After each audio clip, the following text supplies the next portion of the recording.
Half of the Sefer Ezra. Ezra comes to Eretz Yisrael from Bavel, from Persia, and he comes in the seventh year of Daryavish Hasheni. Remember, the second Beis Hamikdash was completed in the sixth year. Ezra comes 1 year after that, and we were discussing a lot of things that are not in the Sefer at all, but we only know from the Torah Shebaal Peh. And we were discussing over the years some of the takanos that Ezra made. And so far we mentioned three of them. Number one, the very revolutionary change of the aleph beis that was used for Torah, Tefillin, and Mezuzah. And we discussed exactly what the nature of that change was. You'll remember the Radvaz and the like. Number two, this is not in order necessarily, the takana that because no Levium voluntarily came with him, and he had to schlep them from surrounding communities, he made a takana that Maser Rishon shall no longer be given exclusively to Levium, but should be given to Kohanim. So as I say, there is a machlokus. Does that mean only Kohanim and not Levium? Or is it Kohanim and Levium? And there's also a machlokus if that was temporary or that was permanent. And the third takana that we ended off last time was the takana of Kriyas HaTorah on Monday, Thursday, and Shabbos Mincha. The takana of Shabbos and Yom Tov Kriyas HaTorah, that is from Moshe Rabbeinu. That is all the way back from Moshe Rabbeinu.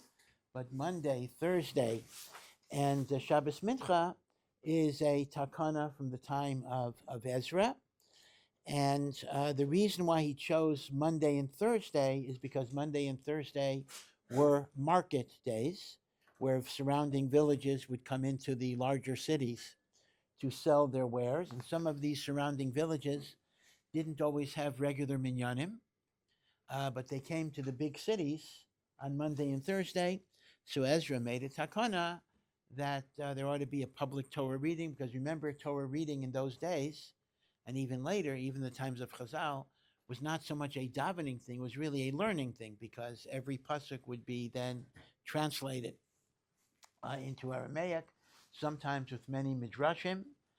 That's why, for example, if you look at Targum Yonasan, you see it's not just translation, it is amplification by midrashim, and therefore Ezra correlated Monday and Thursday to the market days and to Kriyas HaTorah. So I just wanted to mention, therefore, that there are two characteristics of Monday and Thursday. One is they were market days. Now, that itself is not Ezra's takana. Why villages happen to choose Monday and Thursday as market days, we don't know. But that was just the Mitzias. So, excuse me, one characteristic of Monday, Thursday is market days. And the second characteristic is, because of that, they became Kriyas HaTorah days. And yet another takana of Ezra that's connected to Monday and Thursday is that these were the days that Batei Din had regular sessions. Now, in later times, including today, Beis Dins meet every day. But there was a time in which the courts were only in session specific times. They weren't open all the time. What were the Dayanim doing if they weren't in court? Well, they were sitting and learning, whatever it would be, but there were regular hours. So the consequence of the market day is twofold. Because Monday, Thursday were market days, that became the Zmanim for Beis Din, because that's when people could come with their disputes.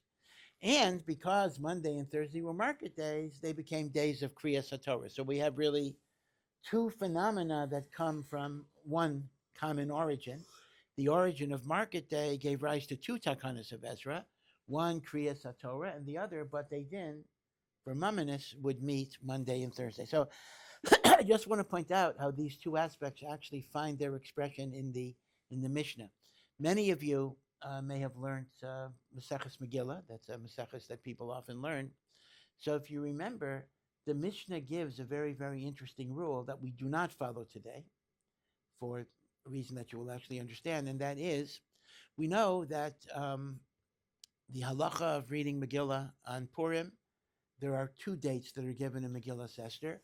Regular cities read on the 14th of Adar, And any city that had a wall from the days of Yeshua ben Nun reads on the 15th of Adar, and that's why in Yerushalayim, which has a wall all the way back, we read on the 15th of Adar.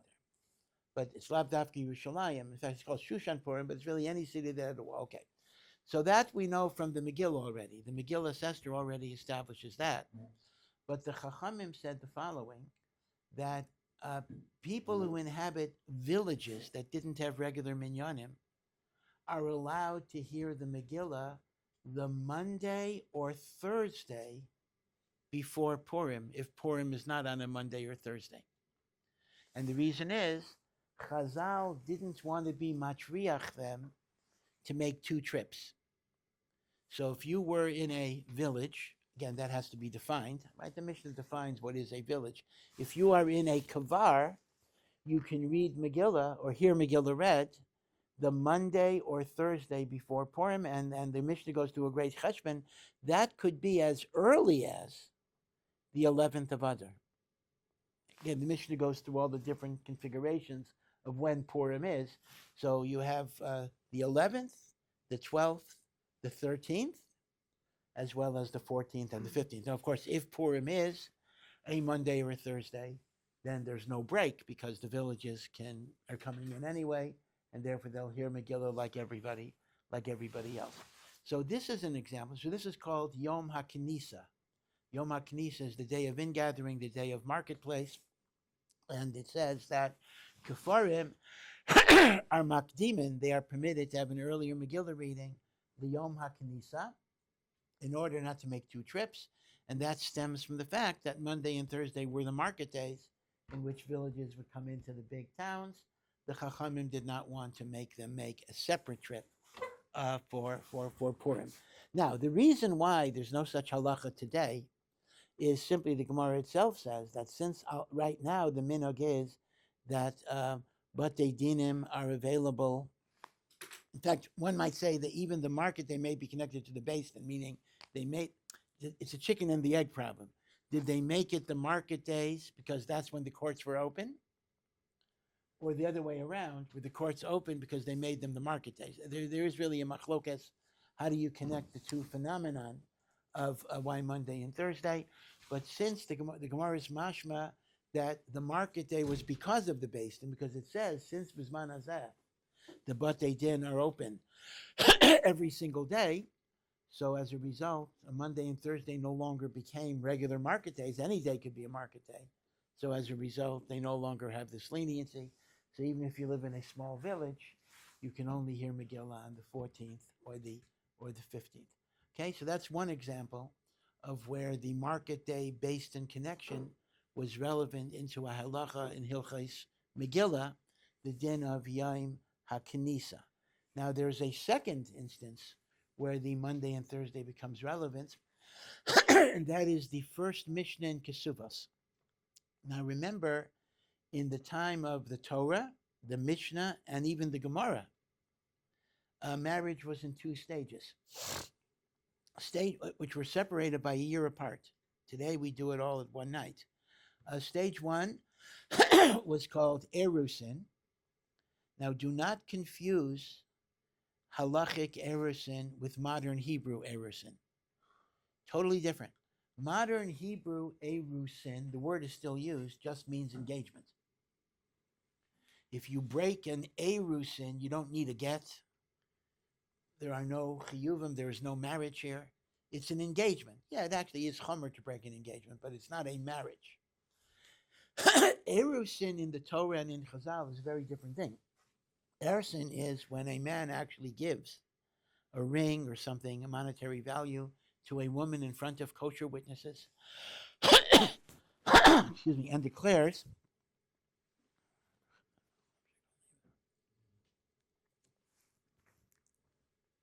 Harayat Mekudeshesli, and she is an Eshes Ish. She is mamish an Eshes Ish. If she would be Mazana, she'd be Chayav Misa with the guy that she was with. She's an Eshes Ish. Again, forgive me for repeating, do not get confused with the modern Hebrew word. It's confusing because modern Hebrew uses the same word for engagement as the Torah uses for marriage, but it is stage one of a marriage, mamish.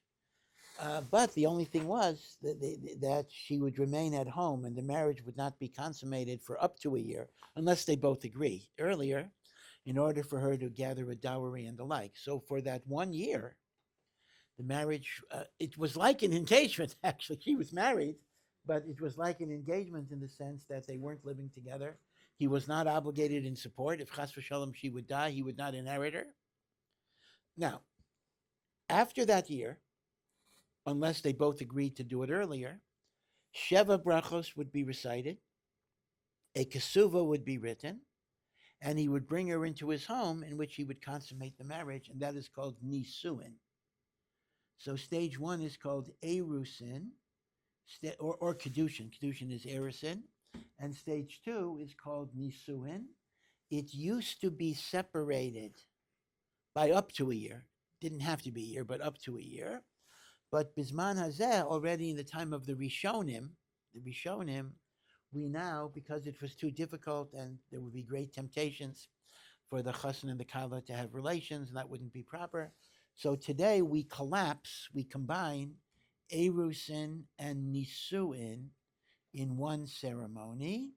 So when you're looking at a chasna, be aware that you are looking at two ceremonies that used to be a year apart.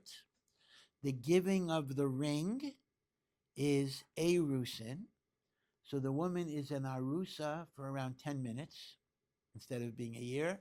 Now then, Sheva brachos, this is interesting. When you're at a chuppah and you hear Sheva brachos, you're thinking that's the end of the marriage ceremony. That's actually not the end of the marriage ceremony. That is the beginning of part 2. Sheva brachos under the chuppah is not the end of what preceded it. It's a new beginning. That's why you have to have a new cup of wine. It's a new mitzvah. So the new and the reading of the ksuva is simply a hefsek. In other words, that's designed to be a hefsek between erusin and nisuin. There is no chiyuv to read the ksuva. You can have a drasha instead, although typically even if we have a drasha, we do both. But reading the ksuva is just a placeholder. It's just simply to make a hefsek. So part 2 is what? Is Sheva brachos, yichud, which is symbolic consummation, and that's it. And that's why she's an asua, right? So she's an erusa from the time the ring is on her finger till the time she emerges from the cheder yichud. Okay. So the Mishnah is still working with the time frame that a woman was an arusa for up to a year, and then you're going to make nisuin by bringing her into your home with witnesses, etc. So the Mishnah says nisuin should take place on Wednesday. Nisuin should take place on Wednesday if she's a virgin. A virgin should have nisuin on Yom HaRavi. So, why Yom HaRavi? Because if the nisuin is done, the Sheva brachos and the Knisa Lebeso is done on Wednesday, the marriage will be consummated Wednesday night. And in the event he discovers she's not a virgin, which would mean, in other words, she had relations probably during the year, so she'd be forbidden to him. He will go to Beis Din the next day, which is Thursday, so the Beis Din will investigate, because the fear would be, if she would get married, if the nisuin or the consummation would be Tuesday night or Monday night or Thursday night, he may calm down by the time a Beis Din date comes, and he will not report this problem, and the Beis Din will not have the knowledge to investigate. Now, the only question is, l'chayra Sunday should be as good as, in other words, the point basically is, we want him to be able to report to Beis Din as soon as possible. So Wednesday is good because Wednesday night consummation the next day will be Thursday. But by the same token, Sunday should also be good because consummation Sunday night will have a report on Monday. All right, so the Gemara gives other reasons as well. But for our purposes, I'm just pointing out that the Maila of Yom HaRavi is predicated on the fact that a Beis Din will be open the morning after consummation of the marriage. That is why the Gemara in Ksubas Taka says, when you have a setup where a beis din is available every single day, there is no longer a hakpada that a basula has to get married on Yom HaRavi. Okay, so that's another example where just as the Yom HaKnisa rule got changed when the Batei Din started meeting every day, so too the rule of basula niseis Yom HaRavi got changed. Now, the Lamaisa, as I say, if a man discovers his wife is not a virgin today, it's not really the same problem. You see, a man discovers his wife is not a virgin, however, he discovers that. So at worst, that means she was Mazana before the marriage. She's not forbidden to him. So if he wants to complain, he can do so, mekachtos or whatever it is, but if he doesn't want to complain, that's fine. He can live with it. The problem is when you had erusin for a year and she's not a virgin, then there's a real possibility that she was Mazana during the year as an Ashes Ish. So at that point, it's not up to him to forgive. There may be a real shaila. That's why today number one, even when there was prolonged erusin, since a basin is available every day, there's no problem, he'll cool down.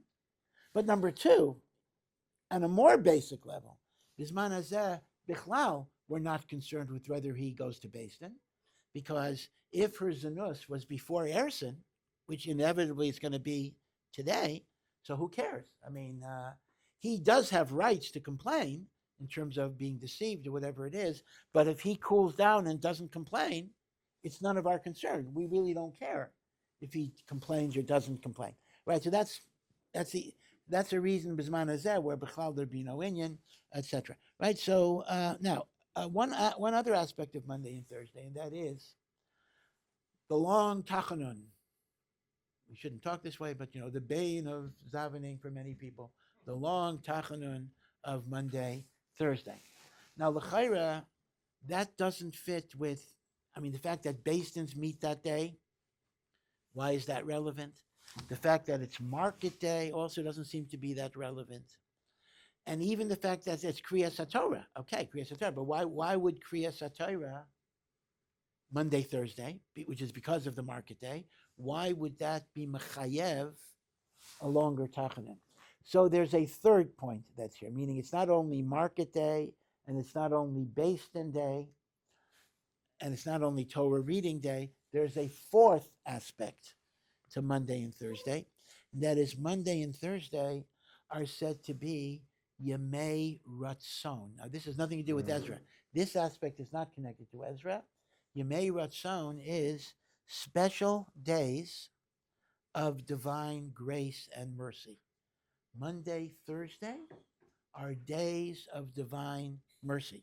Why are they days of divine mercy?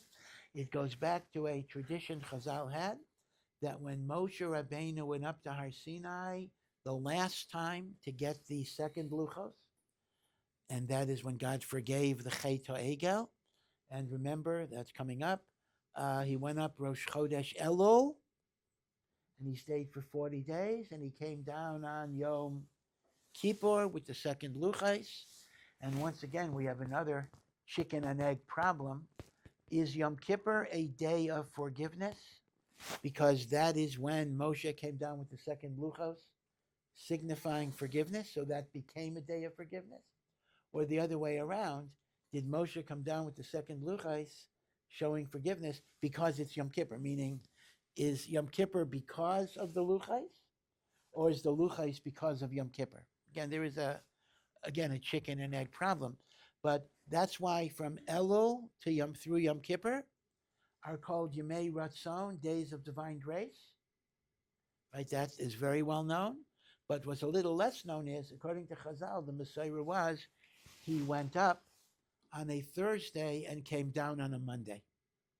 So Rosh Chodesh Elul was Thursday, Yom Kippur was Monday, and therefore, since the beginning and end of the prolonged Yemei Ratzon were Monday, Thursday, that is why Monday and Thursday became special days of divine grace, and because they are special days of divine grace, the Takanon is expanded, so we have extra prayers to HaKadosh Baruch Hu.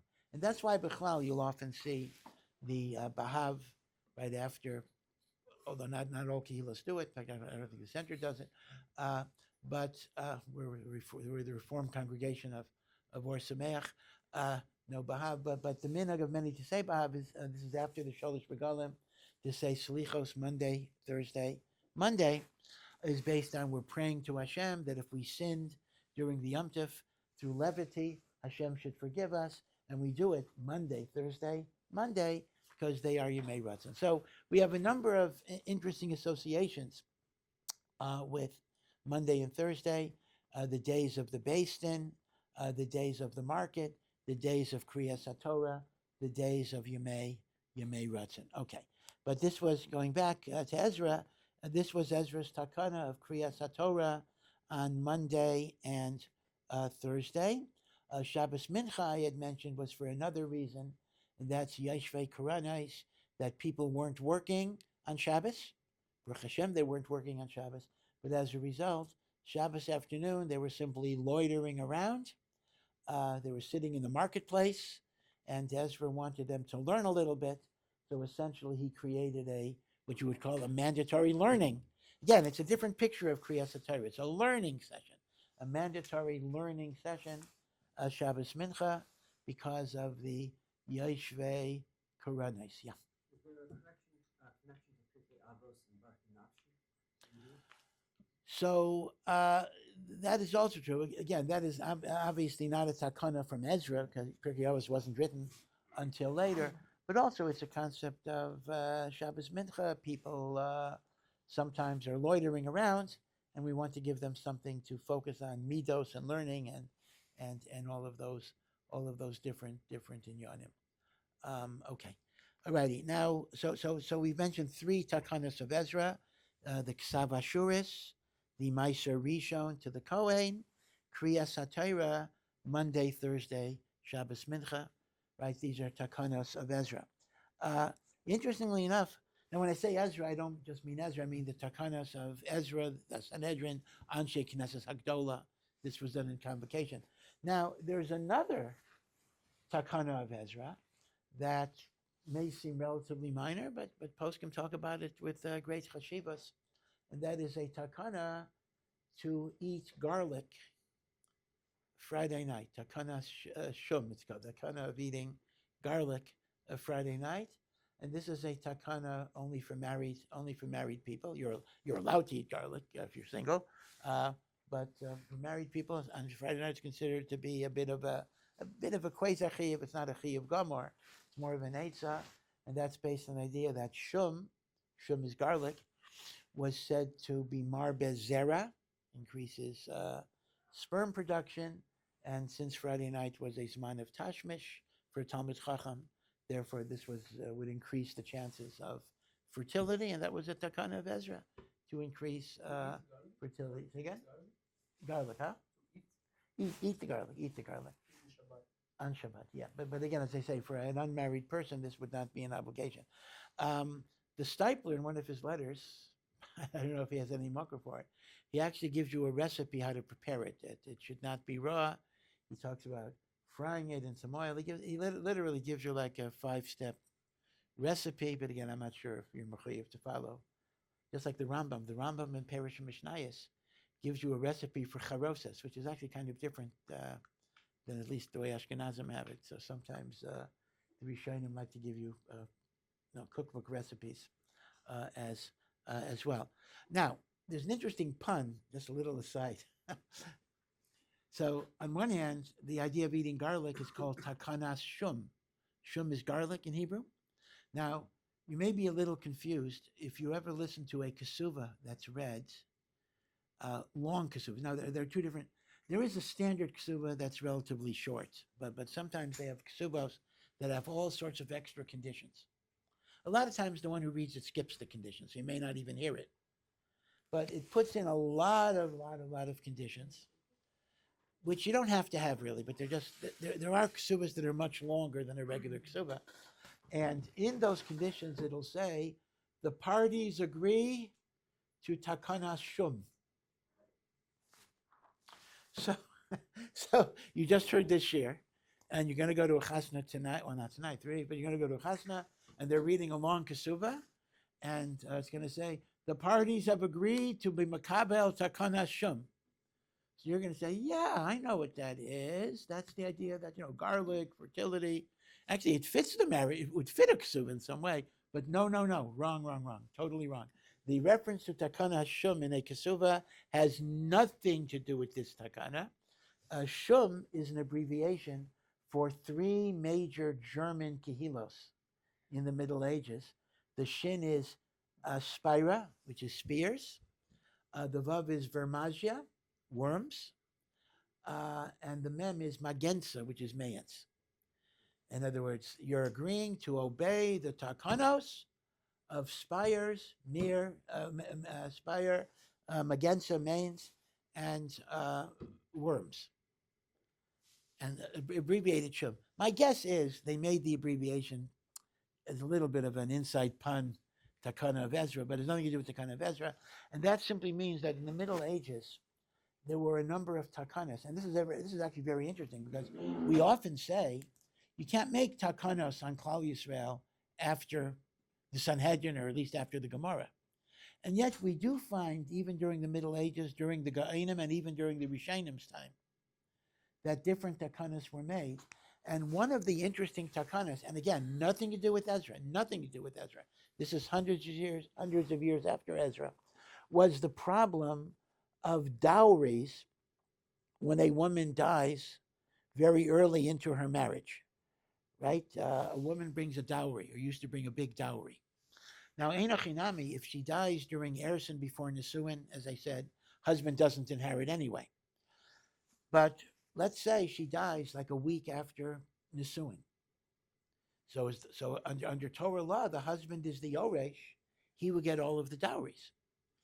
Now, fathers-in-law were not that happy that they're going to lose these like $1 million dowries for a short-term marriage that doesn't last even a year.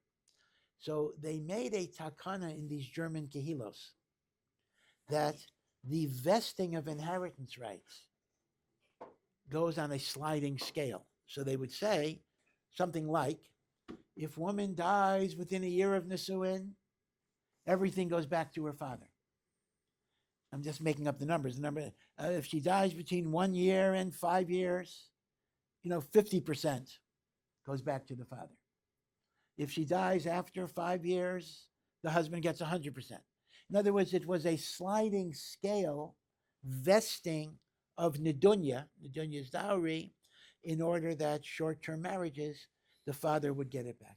This also, by the way, discourages husbands from murdering their wives because they're not going to get the financial benefit. Okay, not that we'd ever be chayshish a Jew for doing this, but in the secular world, these calculations are there. They have even movies about this. You kill somebody to get the insurance policy, or you kill something to inherit their wealth. So if a guy, marries a woman who brings in a $10 million dowry, but she might be controlling it. Now, if she dies, he inherits it. So, a perverse Russia might have some incentive to kill her. So these takanos basically say, you get nothing if she dies within a year. So that's called takana shum. Again, spire, varmesia, which is worms, magensa, which is mayans. Okay, so do not confuse the more modest takanas shum of eating garlic with the takanas shum that you'll find in a kesuva that has to do with the vesting of dowry. Now, you may ask me, well, what about the point I made that you don't make takanos? We don't have authority to make takanos after at least the time of the Gemara. So the answer is simple. That's why these were local takanos, meaning there are no chachamim that can make rules for Klal Yisrael. We don't have a Sanhedrin. We don't have anyone that can make a takana. Klal Yisrael is bound by something. That's very emes. But communities can make takanas for their kehilos. They could say, in my shul, in my city, the Rav says this is the way we're going to do it.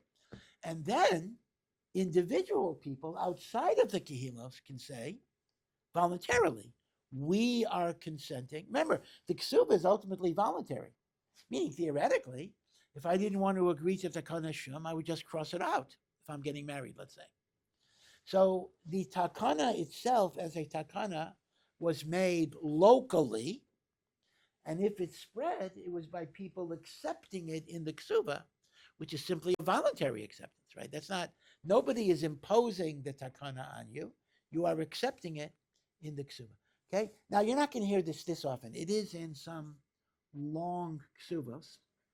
Most standard kesuvas don't have that language. And even the long kesuvas, it's not likely you're going to hear it read because usually they skip it.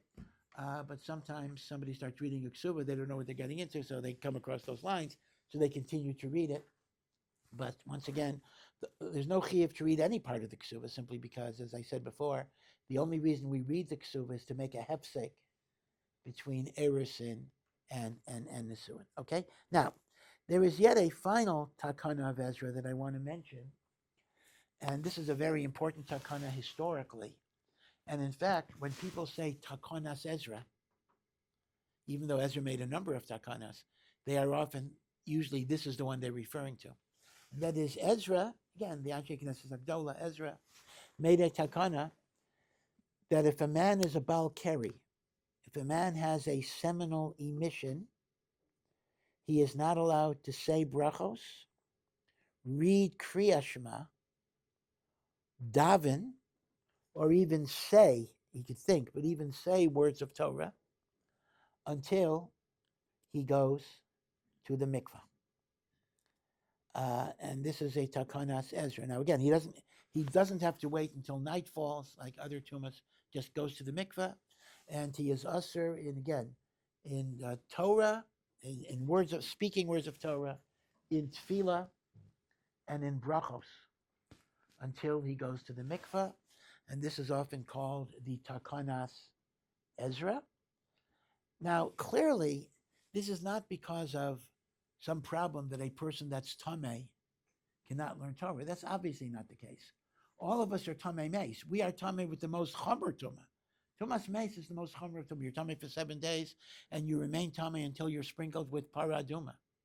But a tamei meis is okay. We have problems with harabayis or whatever it is. But a tamei meis is mutter in divrei Torah. So it's not because you're tamei, so you're usher with divrei Torah.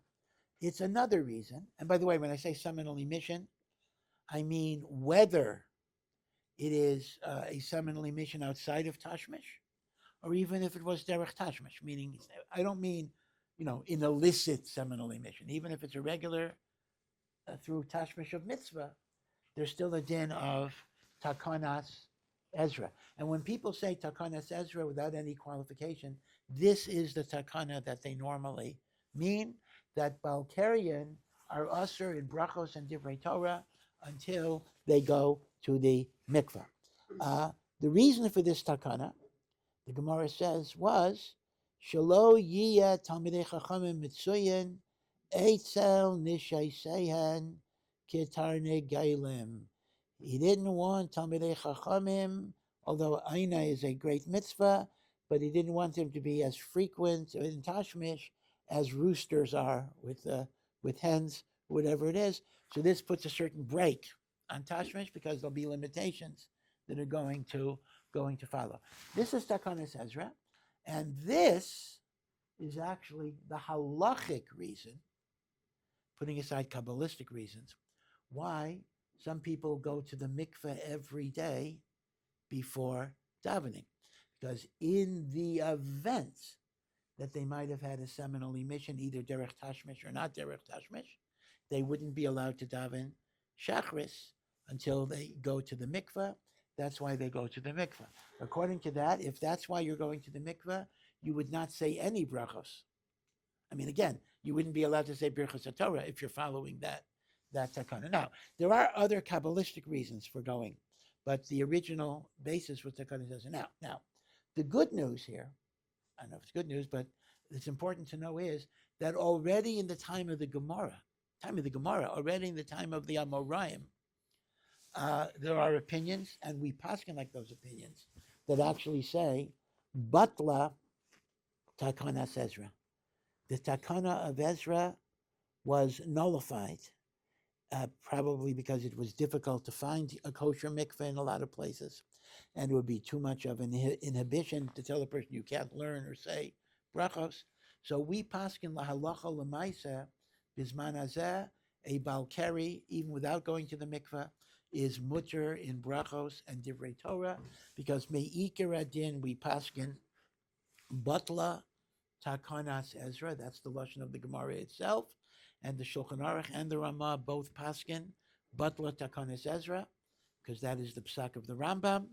But it's interesting that the Rambam in a letter writes that although he paskind butla takanas Ezra, he says in his whole life he has always kept the takanas Ezra, that he would not say divrei Torah till he went to the mikveh. The Rambam, the Maimonides, says that even though miyikar din it's butla, because again people accuse the Rambam. See, there were many people. Well, it's interesting that Muslims are actually fairly strict. They do some washing stuff before they do their prayers. And as a result, the Jews who lived in Islamic countries were makbid on takanas Ezra, not because of the halacha, but because they were imitating the Muslims a little bit. And since the Rambam said it was mutter, so that they were actually criticizing the Rambam. How can you not follow this halacha? And the Rambam says, you're following Muslim practices, not Jewish practices. And the halacha is you don't have to go to the mikveh. And in point of fact, I go to the mikveh anyway, even though I said halachically you don't have to do it. Now, there's another leniency, which is interesting. And that is, again, this is from the Gemara, that even if you follow takanos Ezra, you don't necessarily need a kosher mikveh. You can have water poured upon you, like a shower, of 9 kavim of water, which is around a typical 5-minute shower, is that amount of water. So some people, they want to keep the takanos Ezra by the shower method. So basically we have 2 leniencies. All right, so again, there are 3 shitas here. Some people are indeed machmir, that they keep takanos Ezra even bisman hazeh. So that means full mikveh before they daven, although there may be Kabbalistic reasons apart from that. Shita number 2 is the opposite extreme, because it is batla takanos Ezra. They don't do anything. I mean, they wash their hands until Shaddai, but they don't do anything for being a balkari, which is the actual halacha. Shita number 3 is they take a shower before davening for 5 minutes, and that blibes the pouring of 9 kavim of water. And even though that's not a valid mikveh, if a nida were to do that, it would absolutely not be good. But for takanos Ezra, shvichas, the pouring of 9 kavim. So that's where you get these 3 customs. So when people ask the question, it's an interesting question, are you allowed to take a shower before davening because you're not supposed to do stuff before davening? The truth is, not only are you allowed, there actually may be a strong halachic reason to take a shower before davening, really for 2 reasons. One is to try to be Makayim Takanos Ezra, which the Rambam said, even though Miyikar Adin it's Batel, but he tried to be Makayim it. Number 2, one might say anyway, just being clean is, that's a separate issue, might be covered tefillah, even if you're not a Balkari. So whatever the reason, we do paskin, you are allowed to take a shower before you daven. Yeah. Does the shower method work? Would you ever say Erev Yom Kippur for a man or something like that? So it kind of depends. Meaning, from a narrow halachic standpoint, the chi of tefillah is not to be nichnas like a balkari. So if that would be so, it could help you for that too. On the other hand, there are Kabbalistic, mystical ideas of the mikveh that do not get picked up by the shower. So as I was saying, if you're not able to go to the mikveh 100%, be sure to take a shower, which anyway you do because kavod Yom Tov. But besides that, the Indian of tefillah, Yom Kippur, can at least be mekayim by a shower. Okay, so when you hear the word takanos Ezra, they are generally talking about this takanos Ezra, and this takanos Ezra mi'ikar adin is batla takanos Ezra. But as they say, there are tzaddikim or yirei shemayim who are machmir either by mikvah mamish or at least by shvichas tisha kavim. Okay, any questions? Okay, alrighty. So we'll continue tomorrow. Thank you for listening to this Ohr Somayach production. To find out more and to partner in our mission, please visit ohr.edu.